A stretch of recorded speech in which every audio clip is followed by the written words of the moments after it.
ఖైదీ number 150 cinema release అయి 2 వారాలు అయిపోయింది. 3వ వారంలోనూ ఖైదీ కాసుల వేట కొనసాగిస్తున్నాడు. బాక్సాఫీస్ను బాస్ షేక్ చేస్తున్నాడు. ఇప్పటికే ఫాస్టెస్ట్ 100 crores రికార్డ్ సొంతం చేసుకున్న మెగాస్టార్ 150 మూవీ మరిన్ని రికార్డులు బ్రేక్ చేయడం ఖాయమంటున్నాయి ట్రేడ్ వర్గాలు. 150 సినిమా 150 కోట్లు కలెక్ట్ చేసినా ఆశ్చర్యపోనక్కర్లేదంటున్నారు. 3వ వారంలోనూ అదే జోష్లో ఖైదీ కలెక్షన్లు కొనసాగే అవకాశం ఉందంటున్నారు. వీకెండ్ ఎలాగూ ఉండనే ఉంది. దీనికి తోడు పెద్ద సినిమాలు విడుదల కాకపోవడము ఖైదీకి ఈ 3వ వారంలో కలిసొచ్చే అంశంగా తెలుస్తోంది. మంచు విష్ణు లక్కున్నోడు మూవీ తప్పించి ఇతర ఏ పెద్ద మూవీ లేకపోవడం ఖైదీకి కాసుల పంట పండినట్లే. ఇక శాతకర్ణి ఖైదీ దరిదాపుల్లోకి కూడా రాకపోగా థియేటర్లు తగ్గుతూ వస్తున్నాయి. తొలి వారంలో జోష్ మీదున్న శతమానం భవతి కూడా చల్లబడింది.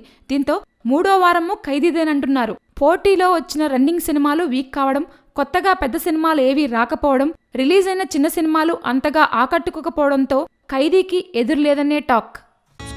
Please subscribe. Hi, it's me Purna. Please subscribe.